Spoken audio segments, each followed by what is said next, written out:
আসসালামু আলাইকুম। কি অবস্থা সবার? বন্ধুরা, আমি আবারও অনেকদিন পর আমার পেছনের ব্যাকগ্রাউন্ড নিয়ে ব্যাক করলাম। কারণটা কি আপনারা সবাই থাম্বনেল দেখে বুঝে গেছেন।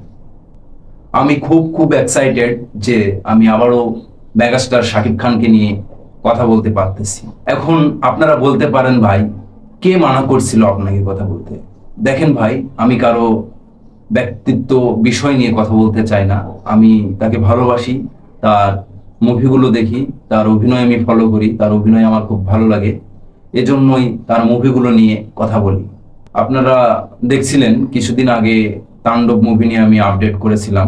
আপনারা নিশ্চয় অবগতি হয়েছেন যে বিভিন্ন গণমাধ্যমে শাকিব ভাই কিন্তু অলরেডি দুইটি সিনেমার সাথে চুক্তিবদ্ধ হয়েছেন, সোলজার এবং প্রিন্স ওয়ান্স আপন এ ঢাকা।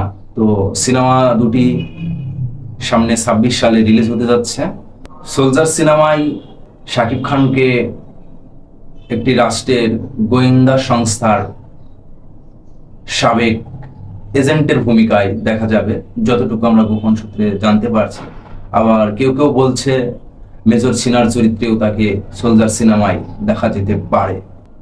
সোলজার সিনেমায় নায়িকা হিসেবে থাকছেন তানজিন তিশা ও অসি, থাকার সম্ভাবনাটাই বেশি আমরা যতটুকু জানতে পারছি।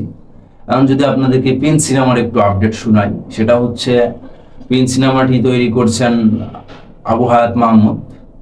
1990 সালে ঢাকাকে কেন্দ্র করে গড়ে উঠবে এই পিন সিনেমাটি।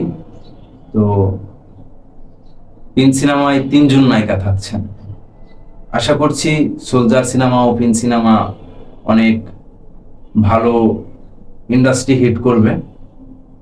তো প্রিন্স এবং সোলজার সিনেমাটি নিয়ে আপনারা এক্সাইটেড কেমন জানিয়ে দিন নিচের কমেন্ট বক্সে। ধন্যবাদ সবাইকে।